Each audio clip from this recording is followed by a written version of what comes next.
Bonjour à tous. Les habitants de Brazay-en-Plaine solidaires après l'incendie ravageur du 25 décembre. Jeudi, pour rappel, 3 habitations dans le même domaine ont été ravagées par les flammes. Hier, la mairie a lancé un appel aux dons pour venir en aide aux sinistrés. Une initiative qui a permis de collecter des vêtements, jeux et autres produits de première nécessité. 11 personnes sont toujours en attente de relogement après l'incendie. Découverte macabre hier en Côte d'Or, le corps d'un homme a été retrouvé brûlé dans une voiture dans la commune de Fleuret-sur-Ouche.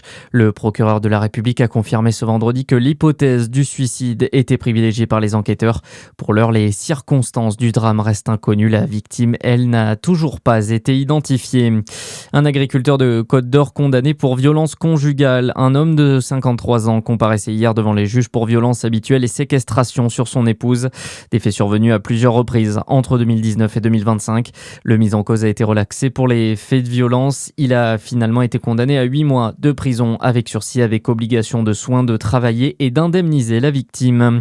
À la une ce samedi, il n'y aura pas de congé de naissance au 1er janvier 2026. Il faudra attendre finalement le mois de juillet. L'annonce hier soir du ministère de la Santé devant de fortes difficultés de mise en œuvre pour les employeurs.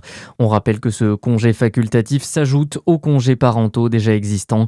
Les parents d'enfants qui seront nés avant juillet pourront tout de même en bénéficier jusqu'à la fin 2026.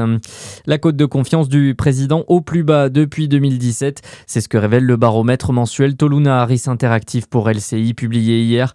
La confiance du président est à 25% après être légèrement remontée en novembre. Seuls 37% des Français ont l'intention de regarder ses vœux présidentiels selon le baromètre.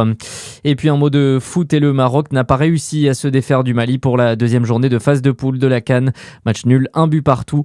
Le pays hôte qui devra donc attendre la 3e et dernière journée pour valider sa qualification pour les 8e de finale. Excellente journée sur Fréquence Plus.